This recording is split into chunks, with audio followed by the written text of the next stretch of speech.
What's up, guys? It's Alex. It's Quinn. It's IconicComic. We're back with iconic superhero news. Sorry we didn't get one for you guys last week, but guess what? That means you get two this week. So let's go ahead and start with this week's superhero news. Take it away. After you log in. Alright, so first on the table, Captain Marvel. So, Brie Larson obviously was cast in the title role for Captain Marvel, and attention has been turned to finding a good director and defining what her place in the MCU will be, and they said it hasn't been an easy task, according to Kevin Feige. So, we got a long quote here from Feige basically saying, I expect to have a director by the end of the year. We've been meeting amazing filmmakers, but often the way we work, as was the case on Doctor Strange and most of our movies, is that we have a, I don't want to say a roadmap, but a general view of what the movie is, and then we meet with the filmmakers and share with them our pitch, and then they pitch it back to us in a better fashion. With Captain Marvel, there's so much potential in the comics, and there have been so many incarnations of her powers and her characters who have had the mantle that we've been focusing on how exactly do we tell our origin. How does it fit into our cosmic side of our universe, and how does it fit into what we're doing in the next Avengers movie? It's very important to us that all of our heroes do not become silhouette, perfect cutout icons. All of the Marvel characters have flaws. With Captain Marvel, she is a powerful character, and as powerful of a character as we've ever put in a movie. Her powers are off the charts, and when she's introduced, she will be the strongest character we've ever had. It's important to counterbalance that with someone who feels real. She needs to have humanity to tap into, and Brie Larson can do that. What do you think about these comments? I think they are definitely valid. I mean, to have a good character, I mean, you have to make them relatable in some way. And I'm trying to think of a super being, like a metahuman character that didn't have that. That wasn't relatable? I mean, I guess you could say the Joker, but that character is amazing. But I'm trying to think of one. I think there's certain renditions of, you could say, like Superman that are unrelatable when it comes to being, you know, flawed and stuff. Now, the movies have done a little better at showing his flaws, Yeah. but in the comic books and stuff like that, I feel like there's been a lot of comics where he's been put on a pedestal and he's a god among men. And that's what I love about the Marvel Universe right now, is because it is very much fake and fiction and cosmic, but at the same time, it's grounded, and it feels like all these people are human, and they can be real. Why do people like Spider-Man? Because he's relatable. He's probably the most relatable superhero ever. Other than maybe Deadpool. Because let's be honest, you know, if we were superhero, we'd all be acting like Deadpool. Just saying, F this, F that, you know. Okay. No. Okay, I would. How often do you get invited into the Weapon X program because of all your terminal cancer and swords and guns? I meant the way he acts. The way Spider-Man acts is what we find human about him. He's a wisecracking teenager. That's what. But he also doesn't fit in with the crowd. That's why we like him. He's a personification of us, the reader. We'll discuss this at a later date, because I don't think Deadpool is relatable. I just was talking about Spider-Man. I know, but you said, like, Deadpool, and I don't think Deadpool is as relatable as Spider-Man. No, I don't think any superhero is as relatable as Spider-Man. Agreed. Okay, so I think it's important to have a superhero that you can relate to on a deep level, but with Captain Marvel, it's going to have to be a different way, because not every superhero can be that superhero that had to deal with death and had to cope with it and superpowers. Blah. Yeah, because, I mean, Captain Marvel in the comics as well is just extremely OP. She is overpowered out the yin-yang. So, to put that in the Marvel Cinematic Universe as we know it now would almost feel not out of place, but it's like, whoa, we're taking a big step here. It's like Doctor Strange is kind of taking that step because he's crazy powerful compared to some of the other Avengers. Like that's what, like, the first Avengers movie, you believed that Hawkeye and Black Widow belonged in that fight. I'm not sure that characters like that will feel as useful or as believable in the next coming Avengers movies. Yeah. Now maybe when they bring it back down to, Earth stakes, they can do that, but you're going to need a character like this to do cosmic level battle, but it starts to push your universe into a direction where you're becoming very comic booky. And I'm not against that whatsoever. I want this universe to be huge and expansive. I think they started that with Vision.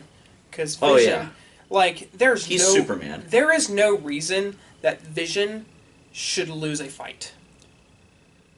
Just tell it to Wanda. I'm just saying. Right now, she is the most powerful one currently until Doctor Strange comes out in theaters, but as the movies we have now, I think she's the most powerful one. Yeah. Because I didn't even know when Vision got bitch slapped by her. What she did was she increased the space between the molecules of his body to make him phase, and then increase the density to make him just heavy as shit, and that's why he went to the floor. She didn't push him. She made him heavier. That's crazy. Yeah. So characters like her, Captain Marvel, and Vision, and Doctor Strange, you're going to need characters like that when you go up into the cosmic realm. And I think it's a good idea overall. I'm really, really, really excited about Captain Marvel. Well, then look at the Guardians of the Galaxy. How powerful are they? They're not. They're really not that powerful because. So do you really need? Well, yeah, you do. Whatever. See, because I feel. you were saying you need the Guardians? Yeah, like. Well, I think the Guardians are going to fight with them solely for the purpose of. I think they're going to tell them about Thanos because they're going to figure out that Thanos is coming to Earth, and I think they're going to be like, we have to warn people. Mm-hmm. And they're going to go and be like the connector. You know, it'd be a great way for him and Star-Lord and Tony to meet when Tony is just kind of walking around Stark Tower and Peter Quill is just at the bar, like, making the drinks and stuff. Or he's coming down the stairs and he's like, Friday, I didn't turn on the music. And Star-Lord's just down there. Like, this sound system's amazing. That'd be pretty dope. All right. Anyway, moving on. You used to do that faster. There we go. We got some images from the next episode of The Walking Dead called The Kingdom. Is the next I'm gonna point this out really quick. The reason I'm not wearing my glasses is because the lights we have, they create a glare, but I'm gonna wear them to view these images. All right. So. You're going to see the images on screen we're going to put up here. We got pictures of Ezekiel, the leader of the kingdom, and we got some Morgan action, some Walker action, half-bearded Walker action. That image is my favorite. Ezekiel with his tiger is pretty bad. Where does he get a tiger? They're in America. A zoo? Probably a zoo. So those are some pretty cool images. I think that this episode is going to be completely different tone. It has to be. So with that episode that we reacted to, which was fantastic, very heart-wrenching, gut-wrenching. I don't want to talk about it. But I would say the mistake they made was making that the premiere and not season 6 finale. If that was the finale, we would be so hungry for more. Like, where does this go from here? You know what I'm saying? Now, I'm still that way. I think with a TV show, now, it's more than likely, it's going to work out just fine. But I think with a TV show like The Walking Dead, where you have so long of a break and then October hits, Walking Dead season, and it's only like 15 episodes. Yeah. 14 or 15 episodes. You got to almost work your way into that, I think. And, like, in this season just went, like, kicked you in the face. Exactly. Here it is. And then we're going to slow down for, like, 2 episodes. So then the next two episodes, like, there was, like, a while ago when I was watching it, it was like they spent the entire episode walking.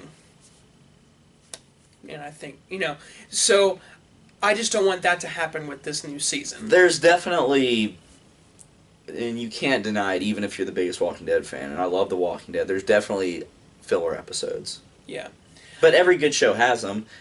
But I don't like when they go from, and they do it almost every season, because I can't name a season of The Walking Dead where the premiere or the mid-season premiere, like when they take the break of December and they come back in January, that first episode after the break, it's always crazy and amazing. Yeah. And then the next episode always feels just like, now, it should be less, crazy, give you room to breathe, but if it goes from, like, if this episode is just a Morgan and Carol episode of them just chilling and talking in the garden about how Carol wants to be a fighter and Morgan says, no, we have to keep people alive because killing people's wrong. Blah, blah.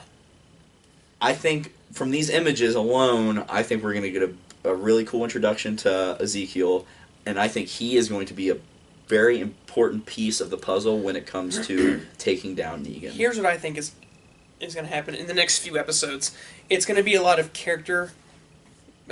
characterization with Rick. Oh, yeah. Because that sneak peek of next week's episode... He's broken. ...was like, I'm not in charge anymore. Negan is. And that's crazy for him to say, because Negan's not even around. And when he said that, they're like, he didn't say it like, well, guys, I'm not in charge anymore. He is. It's like, he believed it in his heart. And like I said, Negan's not even around. He could be like, look, Negan's not here right now. Let's try to plan this revolt. No, he doesn't even believe there's a chance to do that. He's thrown in the towel. He's like, I've seen what he can do. He will do this to all of us. And I think that something's going to get him to snap out of it, and I'm scared to find out what that's going to be. I think I had a thought, and it was a good one. I didn't cut you off. I know. My theory is that either Maggie or Carl is going to bite it at some point in this season, no pun intended, and he's going to just snap and go, we're killing this motherfucker.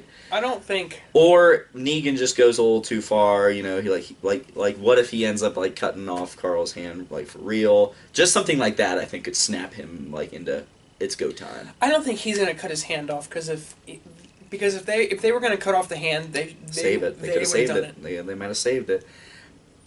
But actually, also based off that last episode, I don't want to like turn this into a review of the first episode, but just looking forward into the season, I think Maggie might end up being a big leader after that. Because what does she have left to do? She's lost everyone. She's lost both of her sisters, her mom, her father, her husband. She could lose her unborn child.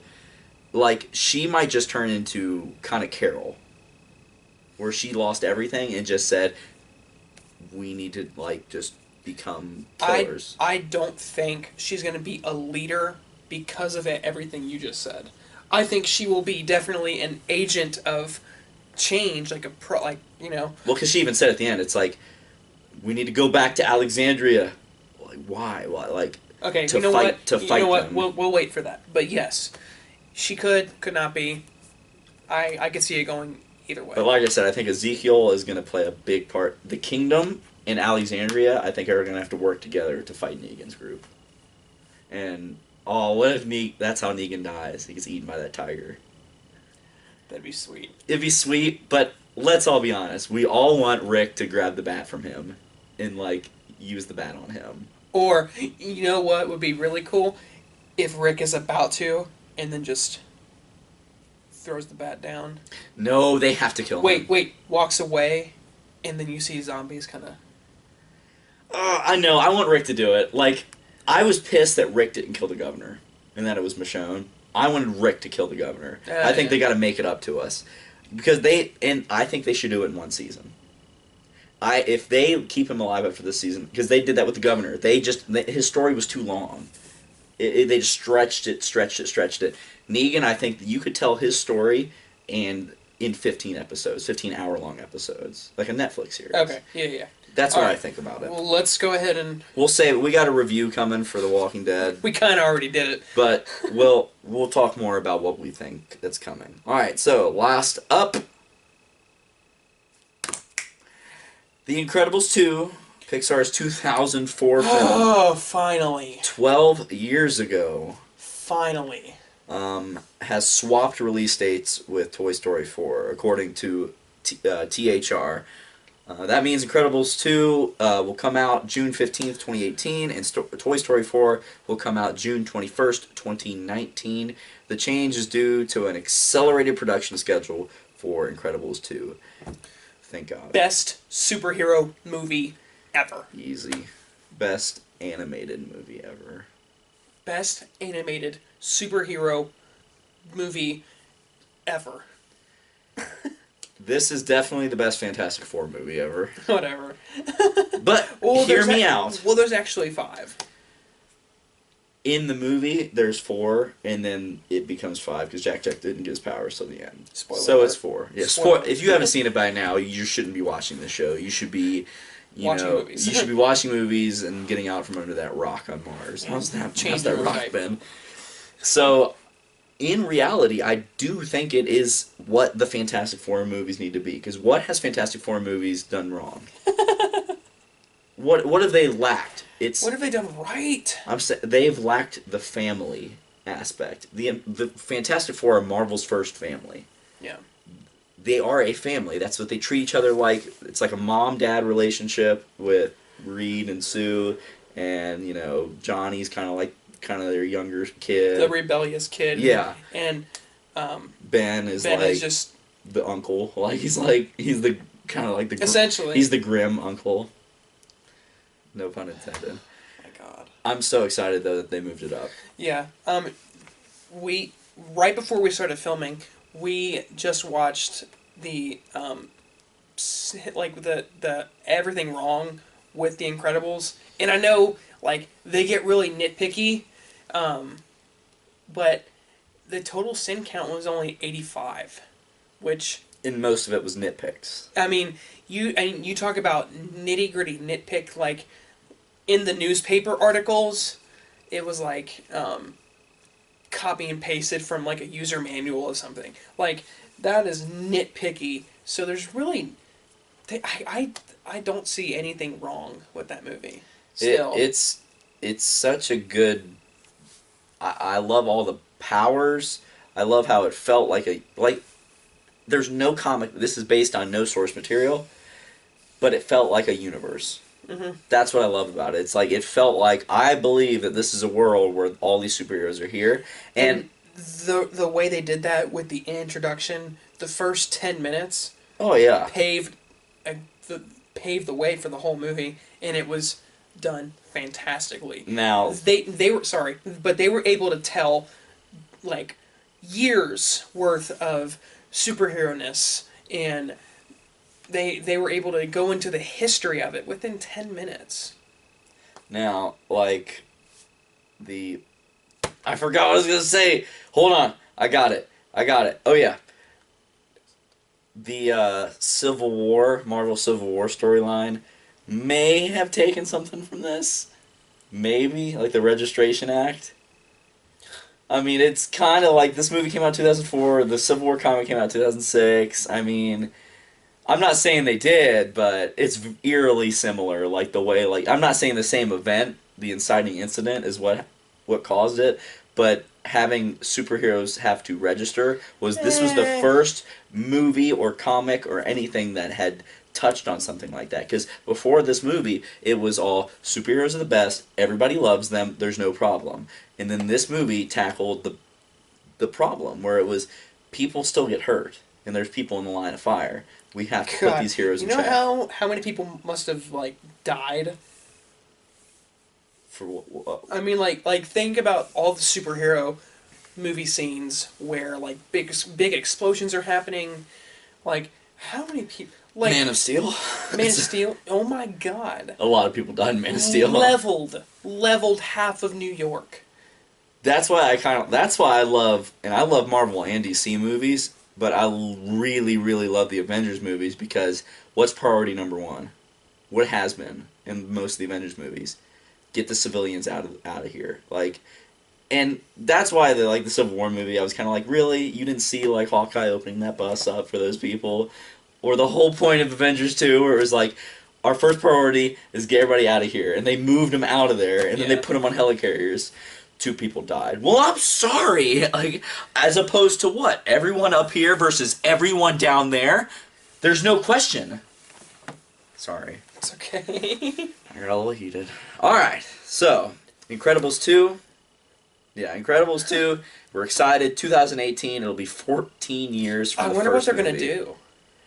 Dude, I don't want them to do the Underminer. I think it's been too long. Dude, oh, no. No. Do something else. I mean, the kids are gonna be older. The Underminer! Dude, Dash's voice is gonna crack, and it's gonna be the funniest thing. Thing is, does he go through puberty like fast?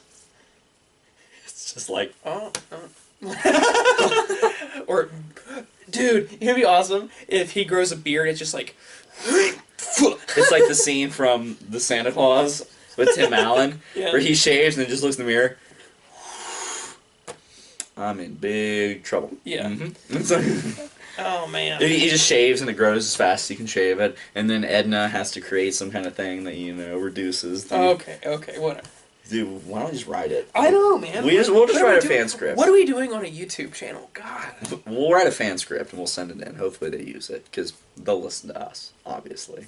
Yeah, with our 220 subs. Man. Alright, so, last up... Never mind. I forgot we had something else. Last up are our throwback movies of the week. We did 2005 the first week, 2006 the second, we did 2007 in the last episode that'll also be posted today, and we're going to focus on the year 2008. Finally, we get to the good stuff. Marvel and DC at the top of their games. You have The Dark Knight with Christian Bale, Heath Ledger, Morgan Freeman, Michael Caine, Maggie Gyllenhaal, Aaron Eckhart.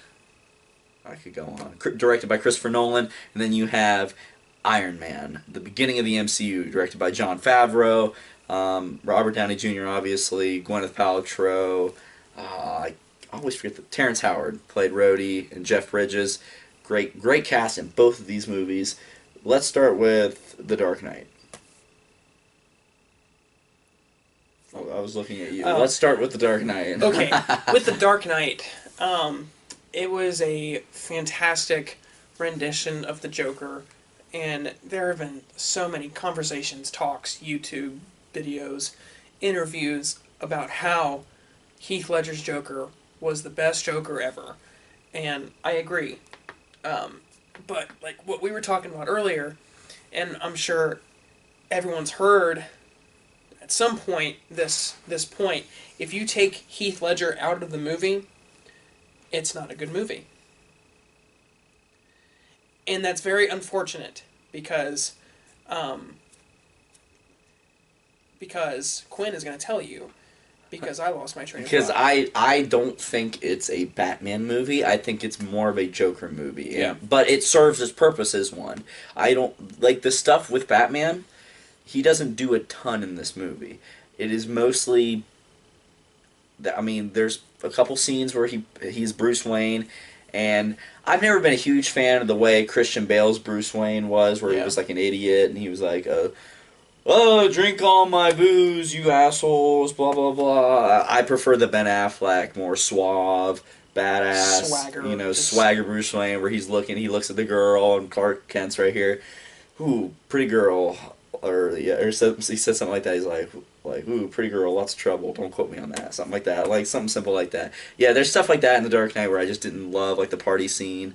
But the other performances, like, I love the new Alfred, but the purpose that Michael Caine's Alfred served in those 3 movies... Yeah, that was good. He served that purpose, and he played him. I couldn't see anybody else playing that version of Alfred. Now, I can't see Michael Caine playing the new version of Alfred, where he's a hands-on engineer kind of guy. Snarky and...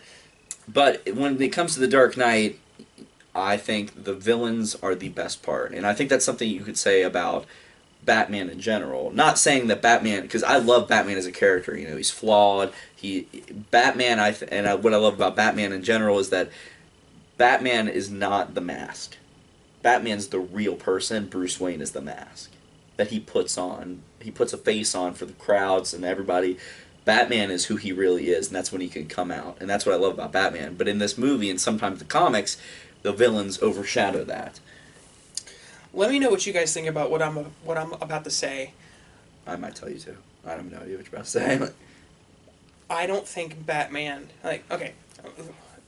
Batman is nothing without his villains. I think, going off what you're about to say, or finish saying whatever, I think when you say Batman is nothing without his villains, I think you could turn it on its side too and say the villains are nothing without Batman. I think they are the cause and solution to each other. I disagree because of... I don't think the villains would be there without Batman. That too. So there's a causality. Well, Batman is a psychopath. Yeah. He dresses up in a bat costume. He is a human being. He's not superpowered. Dresses up in a bat costume and goes and beats up thugs. But the reason he does that is I don't want to compare him to Spider-Man, but he is a very, very dark version of Spider-Man, where he basically doesn't like bullies. He saw what happened to his parents, and he thinks about that every day. He's like, that is not going to happen to somebody else. Yeah. So that's what I have to go do. The Uncle Ben and the parents' death scene are very mirrored. They're very similar into what they cause down the road. Yeah. And same thing with Spider-Man. I'm kind of mirroring them. Spider-Man is, I think, the real person, and Peter Parker is the mask. When he puts on that mask, he's quippy, he's funny, he says what he wants to say. He comes out of his shell. Exactly. But when he takes it off, he's Peter Parker again, he's a nerd, he's not popular. He's only who he really wants to be when he puts that mask on. I disagree, and here's why. Because in the Spider-Man comic books, you can see what Peter Parker is thinking. Like, oh, Flash, if only you knew what I could really do. And he is snarky, but he's not, like, saying it verbally when he's at school. That's what I mean. I mean, the mask allows him to become who he wants to be. That's what I'm trying to say. I'm not saying that he's not that when the mask's off. He just isn't allowed to become that. You can still be that person, though, without the mask. And he is. It's just up in here, because if Flash Thompson ever really went at him, he would literally, like, one punch would evaporate his head. Well, that's like saying the same thing with Batman. It's like, I'm sure Batman thinks all the Batman thoughts when he's Bruce Wayne. He's just allowed to do it when he puts on the mask. Anyway, let's... Sorry about the cut. We're going on a tangent about Spider-Man. Let's talk about The Dark Knight. Exactly. So, well, you go ahead, because I talked first about Dark Knight. Yeah, like I said, I think the villains are the best part about the movie, but that doesn't take away from the movie in general. I think it's a good reason that it is a good movie. Like, a lot of people are like, well, it just means it's not a good superhero movie. I disagree. I think it's a good, like you said earlier, it's not a comic booky movie, because it's very gritty. It's grounded. That's the difference between... And I like both. I like superhero movies that feel real, and I like superhero movies that feel this would never happen. It's like out of this world, godlike. They both take me, on a journey. And they give me an experience. That's what I want. Yeah. So this one, it's filmed in like New York and Chicago and Cleveland and stuff, so that it feels like a real city. It feels like Gotham's a real place. And that's what I like about this movie. I can believe everything that happens in this movie could happen. Mm-hmm. Maybe minus the perfect symmetry burn face. That may not actually happen in real life. Yeah. But I think the way they did Harvey Dent was great, because I think they just built him up the whole time, as this good guy who wants to fix the city, and he even, they use that foreshadowing. When he says, you either die a hero or you live long enough to see yourself become the villain. Jinx, you and me, Coke. Now, most people, when they heard that line, when they first saw the movie, were probably thinking that line, he was talking about Batman. It ended up being about him. And I love that. One thing I hate about this movie. Ready? No. Okay, go. Rachel! Rachel! I knew you were gonna say. Oh my Yeah, god. it's such a cheesy yell. She was. She was ugly. I didn't like her. I didn't like her at all. I liked Katie Holmes better Yeah. in Batman Begins. She was the one part where it was like, ugh. Oh, and then, okay, when they were leaving the courtroom, it is a badass scene where it's like, they're in the courtroom in the beginning, and he says, hostile? I'll show you hostile. And he busts out the gun on Harvey Dent, and it doesn't work, and he looks at it like, grabs it, punches him in the face. Wait, in the. There's a courtroom scene in the beginning. Oh with yeah, Harvey yeah, Dent. yeah. Guy busts out the guns. Hostile, I'll show you hostile. It doesn't work. Harvey Dent goes, huh? Pulls it, punches him in the face, and he's like, something blah blah, carbon fiber, made in China. And he's like taking it apart. Next time you want to kill a public serviceman, Mr. Maroney, I recommend you buy American. Like, I love that scene. And then the very next scene, Rachel's walking with Harvey and locks arms with him, and she's like, "Oh, I'm fine, Rachel. By the way, blah blah blah." And she goes, "Harvey, you know, you're the Gotham's DA. If you're not getting shot at and try to get assassinated, you're not doing your job right." So you're like all up on him for that, like, but you won't be with Bruce because he's Batman. Yeah. For the same reason, it's like, well, you could be killed, hurt, blah blah blah. So that's why I'm not going to be with you.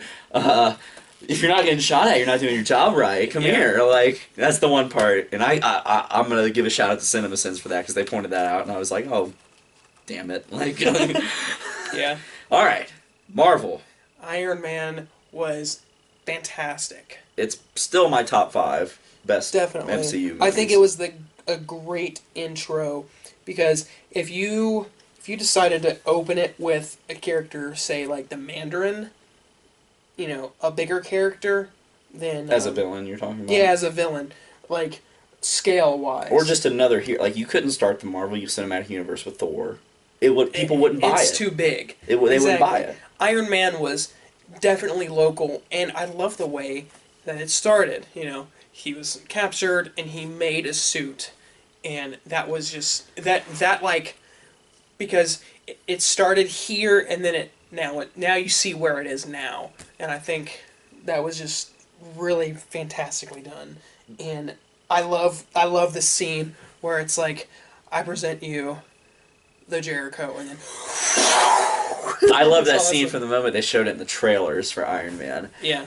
The reason that Iron Man is so good, and it's an experiment that I do with all the Marvel Cinematic Universe movies, I'll watch the most recent Marvel movie, so Civil War, or when Doctor Strange comes out, Doctor Strange, and then I go back and watch a Phase 1 movie. If I feel like it's in the same universe, they did their job right. I can watch Civil War, go back and watch the first Iron Man movie, and I believe it's in this universe. It's not just a random movie. And I love the start of the after credit scenes. Wasn't the after credit scene in Iron Man? You saw Thor's hammer? No, that was Iron Man 2. Or was that Iron Man First 2? Iron Man was, Or did that? Jarvis, what? You know, and there's the alarm going off. I am Iron Man. You think you're the only superhero in the world? Yeah. Mr. Stark, you've become a part of the universe, big, so big you don't even know it yet. Who the hell are you? Nick Fury, Director of S.H.I.E.L.D. Huh. I'm here to talk to you about the Avenger Initiative. And then everybody in the theater who stayed, which I didn't because there was no such thing as after credit scenes, but everybody who stayed was like, no way. They're not going to do the Avengers movie. That's too big. What? There's It's no too way. big. There's too many things to do. Boom! So let's talk about the performances real fast. Robert Downey Jr., he is Iron Man. Like, when I see him in other movies... He is Iron Man and Tony Stark. When I see him in other movies, or if I just see him, like, doing interviews, like, in person, he acts like He Tony reminds Stark. me a lot of Chris Pratt. Those two, just off the top of my head, they're not acting. They're really not That's why acting. he fits so well into that role of Tony Exactly. Stark. Because it was a big risk on Marvel. Marvel didn't want to hire him. They fought Jon Favreau saying, no, we're not going to hire Robert Downey Jr. He's a mess. He's like an alcoholic. He's been to rehab, all this other stuff. Iron Man saved his life. Bad decision. So finally, they broke down. They said, fine, we'll do it, blah, blah, blah. And the reason he fits so well is because it's very Tony Stark-esque. he's been through alcoholism. He's been through trauma with his parents. Yeah. That's why he plays it so well, because he can get that stuff from inside of himself. Gwyneth Paltrow, I've always liked her as Pepper. I don't think she fits as well in the Marvel Cinematic Universe now as she did before. Yeah. When it felt smaller. Well, she's gone now, right? I don't think she's gonna be in anymore. I think it's what she said. I could be wrong about that. Don't quote me on it. I mean, yeah. But I think it does better to Tony's character. It makes him a more flawed, emotional character that she's out of his life now. Because she, even when they weren't together, was the glue the emotional glue. The glue to sanity. Yeah, like... Quote me on that. Because without her, he would just kept making suits. He was just going crazy. She brought him down. And when she left, all these problems started coming up again in Civil War, where he was just emotional. He felt like all the guilt weighing on his shoulders about everything that he's done. So I think she worked really well. And I think this was her best performance out of the 3 Iron Man movies. I don't call the Avengers a performance. She was in it for like 5 minutes. Yeah. Rhodey. I liked him for in that movie. In that movie, Terrence Howard. Mm-hmm. I liked Rhodey for what he was in that movie, but there's no way Terrence Howard could have been in the War Machine suit. It just would feel weird, out of place. It'd be like putting me in the Iron Man I'm sure suit. Marvel would have figured work. out a way. I feel like the universe as a whole would feel different right now, because I don't see him being in this universe. Like, I couldn't see him talking to Captain America. Yeah. I couldn't see him talking to Ant-Man. I could not see him saying, "Whoa, all right, Tiny Dude is big now. He's big now." Like, I feel like that the Terrence Howard Rhodey is like, he would definitely, he feels like a oh my god, I'm trying to think now. He would just stay on the bureaucracy side, and well, the law says this, so I'm just gonna, I don't think he would go with Tony on those journeys that the later Rhodey did. no. But the later Rhodey is all on the side of bureaucracy right now. So. Well, shut up. You guys know what I mean. I'm sorry, Steve. That is just extremely arrogant. It's dangerously arrogant. Dangerously arrogant. But it was arrogant. God, who can't know? No, we're not doing this right now. I know. Oh God. I know it was arrogant. Okay, we're not talking about this right now. There's so many good quotes from that movie. We're not talking about. All right. So anyway, Iron Man. Oh, Jeff Bridges. Jeff Bridges was amazing. People say that he is a weak villain. I disagree. I think he was a good villain for the start of the MCU. Because, I mean, let's put it out there. What's Marvel's weakest point in their movies? The villains. So far. Now, they could get better, but I can name 3 villains that they've done really, really well. And 2 of them are Captain America movie villains. Red Skull was awesome, and Robert Redford's character in The Winter Soldier, I loved him. Because you believe that he could still be good, and then he just completely flipped it on you. Because when he had that conversation with Cap about, I'm going to find out who killed my friend, Captain. Mm-hmm. You believed it. I'm like, well, maybe this guy's not a bad guy. Oh, no, he's a bad guy. So those 2, and then obviously Loki, the king of the crop. The Soldier. The Soldier. But Jeff Bridges, for this... Now, if this movie came out right now, I would still like the movie, but we'd all say, the villain was kind of weak. But as a first movie... He would be like the Underminer. Easy. I'm not saying he would be Whiplash bad, but I think that for the movie he was in, it felt like an indie film. It was very, small. It wasn't huge budgeted. Right. It wasn't a lot of explosions and crazy, huge town battles. It was a very grounded villain, and I believed what he was doing. I believed that he would do that for over jealousy reasons. Yeah.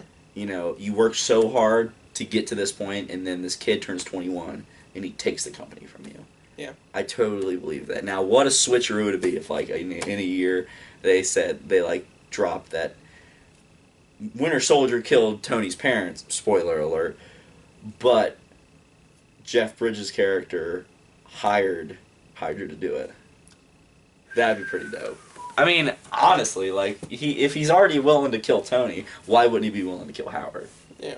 All right. Anyway, that is it for our superhero news of the week. Let us know what you guys thought down in the comment section below. Make sure you like, Comment, share, subscribe, so that you don't miss a single thing from this channel. If you want us to react to something, let us know. I actually got something on my phone while we were filming, a request for a reaction. So I'm going to tell him here in a second. But let us know. Drop a comment down below. Send us an email. No one has sent us an email yet with links and stuff. It's the quickest way for us to see it. It comes on. It comes right to my phone.